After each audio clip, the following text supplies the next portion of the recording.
Hallelujah, praise the Lord. दोस्तों, आप सभी का मैं प्रभु यीशु मसीह के नाम से इस ऑनलाइन प्रेयर मीटिंग में स्वागत करती हूँ।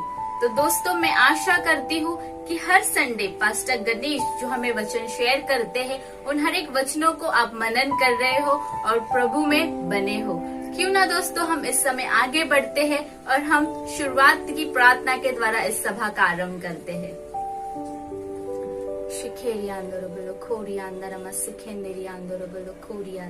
Thank you lord God father, thank you Jesus. हे परम प्रधान परमेश्वर, तेरा हम धन्यवाद देते हैं इस समय के लिए, आज के दिन के लिए। तूने हमें और हमारे भाई बहनों को सुरक्षित रखा है, इसलिए हम तेरा धन्यवाद करते हैं प्रभु जी।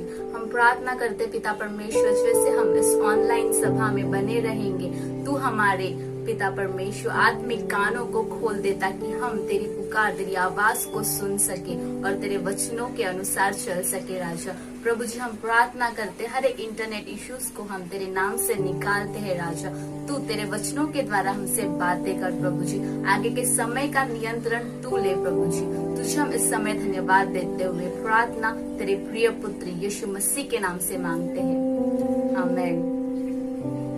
तो क्यों ना दोस्तों, इस समय हम स्तुति आराधना में आगे बढ़ेंगे और हम स्तुति आराधना के लिए जोरदार तालियों के द्वारा बहन लूसी का स्वागत करते हैं।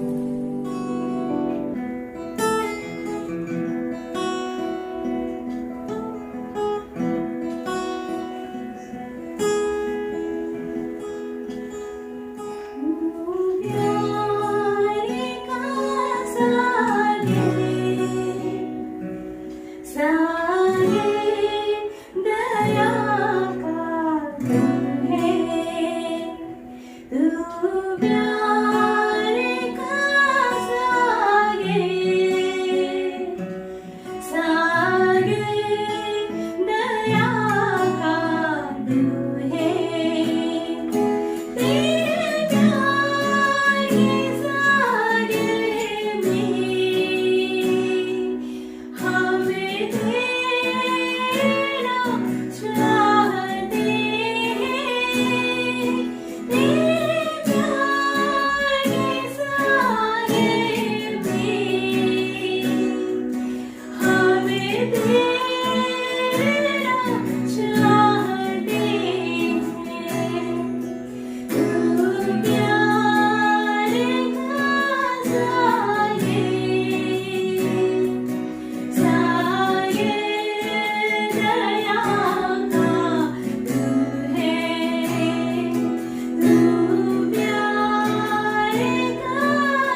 धन्यवाद बहन लूसी इतनी अच्छी स्तुति आराधना के लिए। सचमुच हम आशीषित लोग हैं कि हमारे बीच में इतने अच्छे भाई बहन हैं जो हमें प्रभु की उपस्थिति में स्तुति आराधना के द्वारा लेके चलते हैं।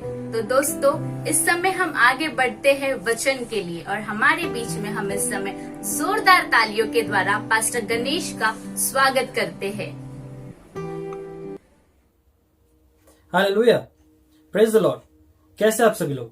आशा करते हैं आप सभी लोग खुश हैं, आनंदित हैं और अपने अपने घरों में और जहां पे भी जा रहे हैं सुरक्षित जा रहे हैं और आ रहे हैं। प्रभु का आशीष आप सब पे रहे। और जैसे हम इस सत्र का शुरुआत कर रहे हैं कि जो तीसरा भाग है हमारे विश्वास योग्यता के विषय में, तो आज के विषय में जो हम सीखेंगे, आइए उसके पहले हम प्रार्थना करें। प्रभु हम धन्यवाद करते इस समय, इस दिन के लिए, इस ऑनलाइन सभा के लिए। प्रभु धन्यवाद करते तेरे अनुग्रह के लिए, तेरी पवित्र आत्मा के लिए जो तूने हमारे जीवन में रखा।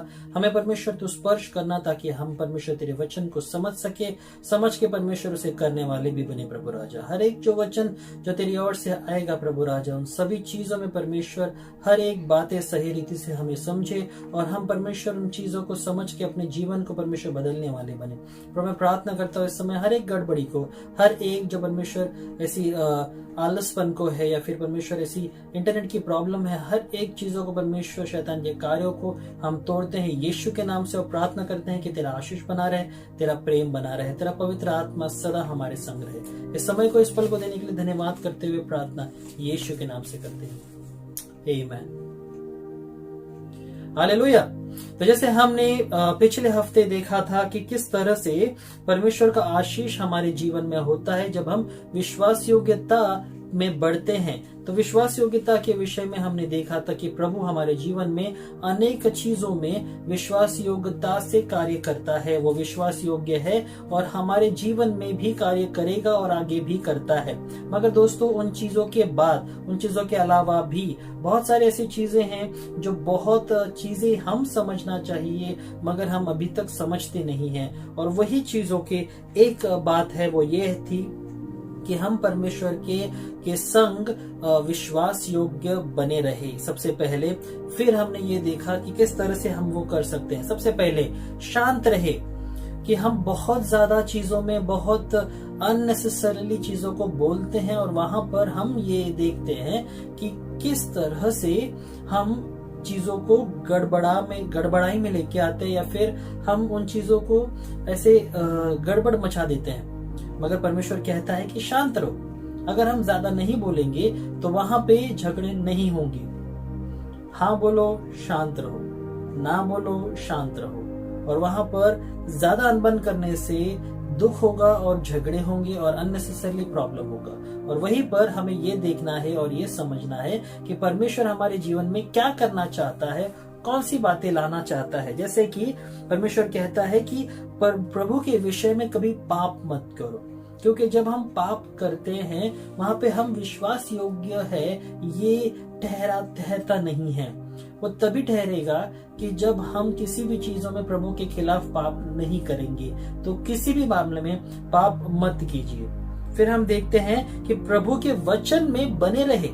जो वचन कहता है, जैसे वचन हमें सिखाता है, उन वचन में हमें बढ़ना है और उसी वचन के अनुसार हमें कार्य भी करना है। और उसी तरह हर एक चीजों में, हर एक बातों में जो भी परमेश्वर चाहता है उन सभी चीजों में हम ये देखने वाले बने कि प्रभु की इच्छा हमारे लिए क्या है और हम प्रभु के लिए क्या कर सकते हैं, कितना कर सकते हैं। ओके।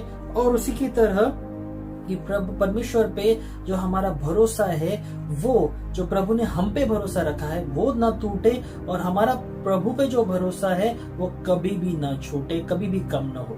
वही चीजें जरूरी है, क्योंकि जब तक हम परमेश्वर का भरोसा नहीं तोड़ेंगे प्रभु हमें आशीष करेगा, और जब तक हम प्रभु पे भरोसा करते रहेंगे तब तक परमेश्वर हमारी मार्गदर्शन करेगा और हमें आशीषित करता रहेगा। आमीन। तो आइए दोस्तों, इस सत्र में हम ये सीखेंगे कि किस तरह से हमारे स्थानीय कलीसिया के साथ हमें विश्वास योग्य बने रहना है। जैसे हमने परमेश्वर के साथ रहा, अभी हमें परमेश्वर सिखाता है कि हमें दूसरों के साथ भी, अपने कलीसिया के साथ भी वो विश्वास योग्यता का जो यात्रा है वो निभाना है और उसको सही रीति से कार्य में लाना है। तो सबसे पहले बात हम ये देखेंगे पहले कुरिन्थियों के पहले अध्याय के 10वें वचन में। वचन पढ़ने के लिए पास्टर कविता हमारी सहायता करेंगे। उस वचन को हम पढ़ते हैं। पहला कुरिन्थियों पहला अध्याय वचन 10। हे भाइयों, मैं तुमसे यीशु मसीह जो हमारा प्रभु है उसके नाम के द्वारा विनती करता हूँ कि तुम सब एक ही बात कहो और तुम में फूट ना हो, परंतु एक ही मन और एक ही मत होकर मिले रहो। आमीन। एक ही मन और एक ही मत होकर क्या करो, मिले रहो। और वहां पे प्रभु हमें बहुत बोलते ना कि विनती करके ये कहता है। क्या कहता है कि जैसे कभी कभार ये होता है कि हम कुछ निर्णयों को लेते हैं और कुछ लोग उस निर्णयों के खिलाफ रहते हैं, या फिर ऐसे मान लो कि जब हम एक चीजें कहते हैं या फिर ऐसी बातें हम कहते हैं जहाँ पे हम परमेश्वर के राज्य की बढ़ोतरी के लिए या फिर दूसरे जन जो है वो कहते हैं, तो वहां पे सहमति नहीं होती। क्यों नहीं होती? क्योंकि शायद से ये एक व्यक्ति को चाहिए कि वो अच्छा करे, उसको क्रेडिट मिले या फिर उसको प्रशंसा मिले, और दूसरों को जलन होती है। कभी कभार इस तरह से एक दूसरे के साथ बात नहीं मिल पाती, या फिर ऐसे होता है कि ऑलरेडी कुछ चीजें चल रही हैं और दूसरी चीजें नहीं चाहिए, जैसे कि पहले ही एक कुछ काम उन्होंने लिया है और फिर ये चीजें आ जाती हैं और वहां पे सहमति नहीं बन पाती है। मगर यहाँ पर हमें परमेश्वर ये कहता है कि एक दूसरे से सहमत रहे, एक दूसरे से मिल के रहे, एक मन रखे, क्योंकि जो भी हम कर रहे हैं, कहीं पर भी कर रहे हैं, जो भी हम कर रहे हैं, वो सब चीजें प्रभु के राज्य के लिए है और परमेश्वर की महिमा के लिए है। कैसे भी करे, किस तरह से भी करे, मगर एक मन रहकर ये याद रखे कि जो भी हम कर रहे हैं, जो भी अभी तक हमने किया है या फिर आगे करने वाले हैं, वो सब का सब परमेश्वर की महिमा के लिए ही है। आमीन। तो एक मन रहे और एक ही विचार के साथ बिना किसी अनबन के आगे बढ़ते जाइए। आमीन।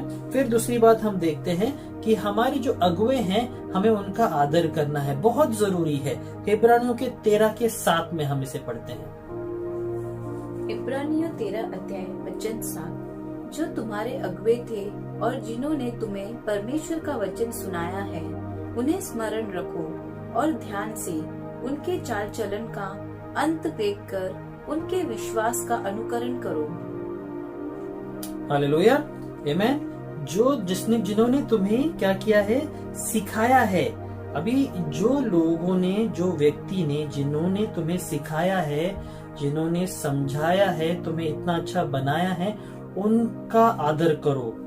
याद रखो कि वो क्या कर रहे हैं, उनके जीवन में वो क्या आशीषें पा रहे हैं, और उसी तरह वो जो भी वचन को कहते हैं या फिर जो भी चीजों को बोलते हैं, क्या उनके जीवन में वो हुआ है, और उनके द्वारा प्रेरणा लो। या क्योंकि अगर हम ऐसे नहीं करेंगे, अगर हमने समझ लीजिए कि अगर कुछ चीजें गलत हो गई हैं और वही एक गलत चीजों को सोचकर हम हमेशा उन पे किसी पे भी एक दोष लगाते हैं कि ये व्यक्ति गलत है, मगर ये नहीं देखते कि उन्होंने बहुत सारी अच्छी चीजें भी की है। अगर वो एक चीजें जो गलत हुई है उसके लिए या तो फिर जाके बात करो, क्लियर करो, या फिर उसके विषय में भूल कर जो हमारे अगुवे हैं परमेश्वर के वचन के अनुसार हमें उनका आदर करना है और हमेशा करते रहना है। भले ही वो क्या कर रहे हैं इसका न्याय परमेश्वर करेगा। अभी अगर तुम्हें कुछ गलत लगता है तो मेरे हिसाब से उनसे जाके बात करना जरूरी है, क्योंकि अगर उनको वो चीजें समझ में नहीं आई, अगर अगुवाओं को देखो, हमेशा हम सब अगुवे जो है, जो भी अगुवाई कर रहे हैं, जरूरी नहीं कि सभी लोग सही हो या सभी लोग सीख रहे हैं और सभी लोग सिखा भी रहे हैं। जितना वो सीख रहे हैं उसमें शायद गलतियां भी हो सकती है। और तभी जब जैसे बोलते ना, पहले कुरिन्थियों के 1:10 में परमेश्वर ने लिखा है कि एक मन रहो, एक साथ बढ़ो। जैसे एक मन रहकर अगर हमने नम्रता पूर्वक किया, घमंड से नहीं, क्योंकि अगर घमंड आया तो वहां पर एक दूसरे का ऐसा लगेगा कि एक दूसरे अपने नाम को ऊंचा उठाने की कोशिश कर रहे हैं। मगर वहां पर नम्रता पूर्वक अगर हम अपने अगुवाओं को बोलते हैं कि यहाँ पे कुछ गलत हुआ है, तो वो चीजें अगुवे को अच्छा लगेगा कि मेरा जो चेला है वो सुन रहा है और उस चीजों को वो समझने की कोशिश कर रहा है और मुझे बता रहा है कि ये चीजें नहीं करनी चाहिए। ये बहुत अच्छी बात है दोस्तों। बहुत बार मुझे भी बताया गया कि ये चीजें हैं, ऐसी चीजें जब हम बोलते हैं या फिर ऐसे करते हैं वैसे करते हैं, बहुत अच्छी बात है, क्योंकि मैं समझकर उन चीजों को कर भी देता हूँ। बहुत बार ऐसे भी होता है कि बहुत चीजों में हम मन में रखकर फिर बाहर उन चीजों को नहीं लाते, मगर हमारे हाव भाव के द्वारा या फिर हमारे कार्यों के द्वारा हम उनको चोट पहुंचाते हैं, हमारे अगुवाओं को। और वो चीजें हमें नहीं करना है। परमेश्वर ने कहा है कि उनका आदर करना है। अगर तुम उनका आदर नहीं करोगे तो कल जब तुम अगुवे बनोगे तुम्हारा भी आदर नहीं होगा, क्योंकि वही चीजें परमेश्वर चाहता है कि तुम उनके हर एक चाल चलन को देखो और उनसे प्रेरणा लो, या क्योंकि वही है जिन्होंने तुम्हें बनाया है, जिन्होंने तुम्हें समझाया है, तुम्हें हर एक तरीके से तैयार किया है। और अगर उन्होंने तुम्हें बनाया है, तैयार किया है, उस हक से उस आदर का योग्य समझ के उनको आदर दो और वहां पे एक दूसरों को बढ़ाओ, मगर कम मत करो, नीचे मत दिखाओ, क्योंकि ये शैतान का काम है और परमेश्वर का काम है ऊंचा उठाना। उसने हमें भी सिखाया है, हमें भी वो करना है। हालेलुया, आमीन। फिर हम देखते हैं यहाँ पर कि जैसे दाऊद ने किया कि उसने अपने जो नबिया हैं, जो भविष्य वक्ता हैं, उनके विषय में सुरक्षा मांगी। या भजन संहिता के 105 के 15 में हम इसे पढ़ते हैं। भजन संहिता 105 अध्याय वचन 15 कि मेरे अभिषिक्तों को मत छुओ और न मेरे नबियों को हानि करो। हालेलुया। या मेरे अभिषेक मतलब अभिषेकित लोगों को, या जिनको प्रभु ने अभिषेकित किया है उनको हाथ न लगाए, उनको चोट ना पहुंचा। और जो लोग ऐसे हैं, जो नबिया हैं, जो भविष्य वक्ता है, प्रभु उनको तू आशीषित कर, स्पर्श कर। और यही हमें अपने अगुवाओं के लिए प्रार्थना करनी है दोस्तों, या कि प्रभु हमारे अगुवाओं के लिए, हमारे पासबानों के लिए, हमारे हर एक लोगों के लिए हमें प्रार्थना करना है। प्रभु मैं प्रार्थना करता हूँ कि उन्हें तो सुरक्षित रख, किसी भी हानि से मत निकलने दे, जाने दे, किसी भी तरह से उनको तकलीफ में नहीं आने दे। या यही हमें प्रार्थना करती रहनी है। और उसी तरह फिर हम देखते हैं कि पहले थिस्सलुनीयों के 5 के 12 और 13 में कि हमें अपने अगुवाओं का पूरी तरह से सपोर्ट, मतलब पूरी तरह से सहायता करनी है। इसे हम पढ़ते हैं। पहला थिस्सलुनियों 5 अध्याय वचन 12 और 13। और हे भाइयों, हम तुमसे विनती करते हैं कि जो तुम में परिश्रम करते हैं और प्रभु में तुम्हारे अगुवे हैं और तुम्हें शिक्षा देते हैं, उन्हें मानो और उनके काम के कारण प्रेम के साथ उनको बहुत ही आदर के योग्य समझो। आपस में मेल मिलाप से रहो। हालेलुया। बहुत अच्छी बात कही है यहाँ पर। और बहुत चीजें बहुत बार हम ये गलतियां करते हैं कि हम उन्हें आदर नहीं देते हैं जो सच में आदर के योग्य है। और बहुत बार ऐसे होता है कि हम आदर तो देते हैं मगर उस आदर में भी स्वार्थ छुपा होता है।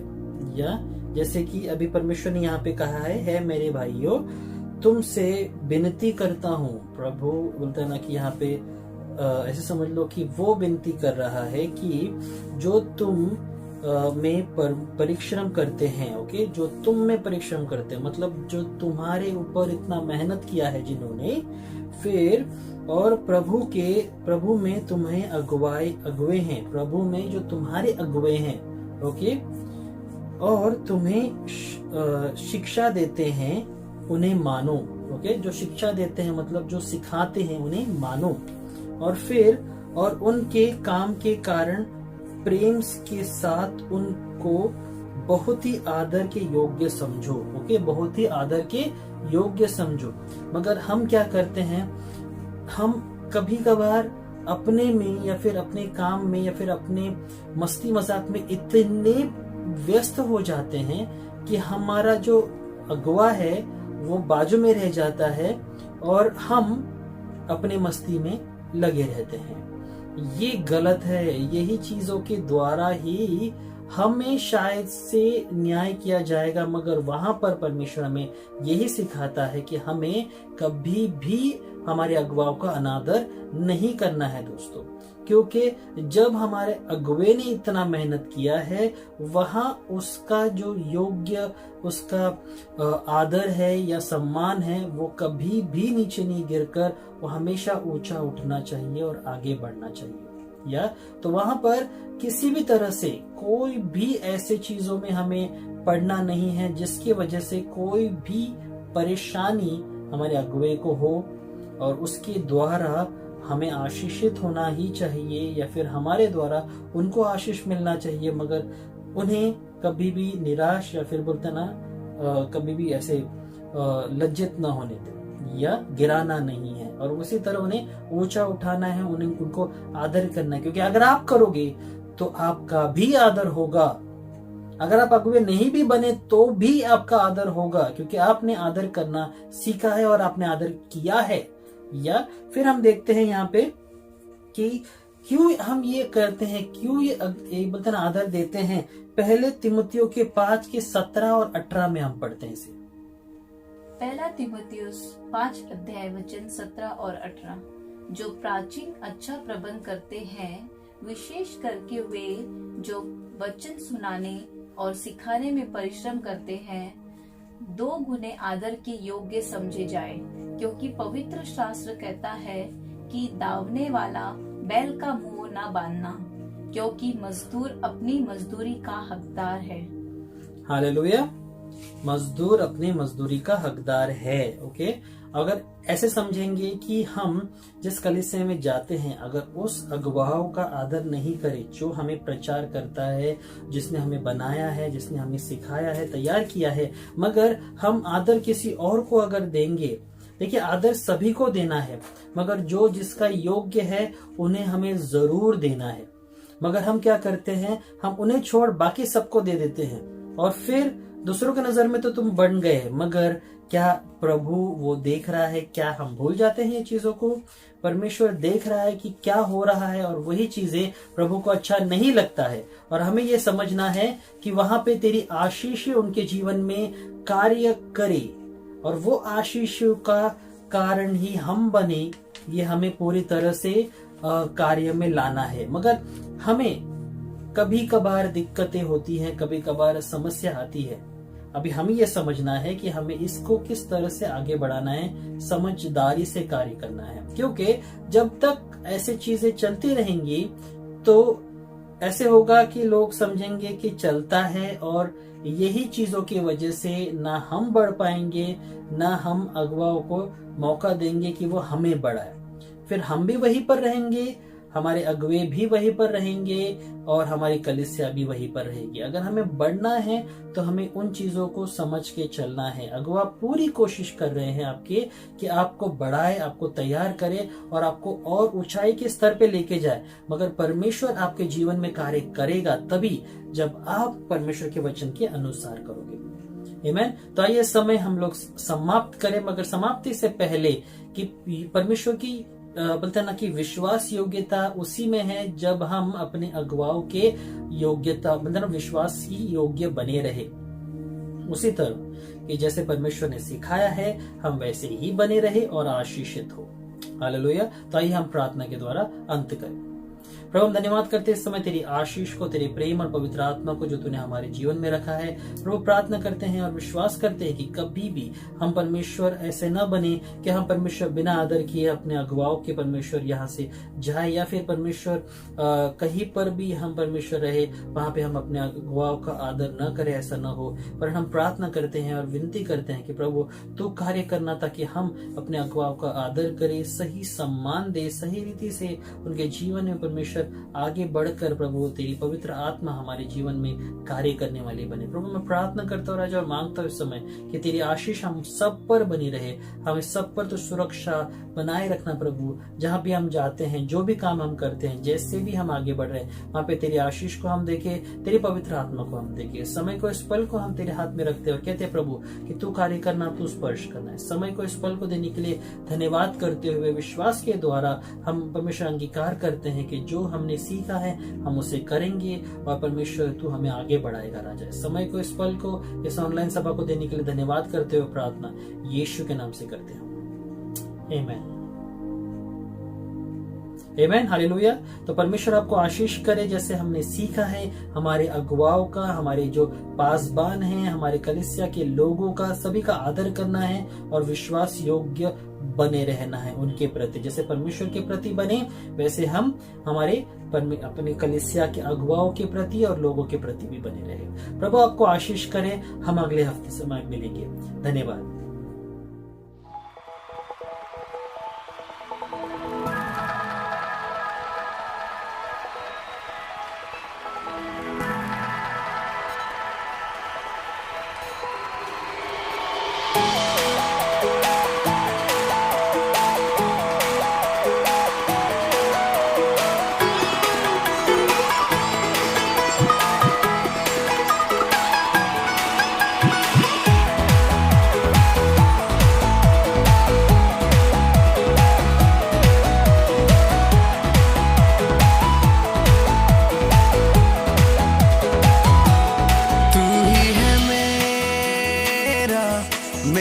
सवेरा तेरे सिवा है न कोई मेरा,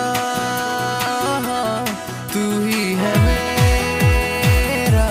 मेरा सवेरा तेरे सिवा है न कोई मेरा।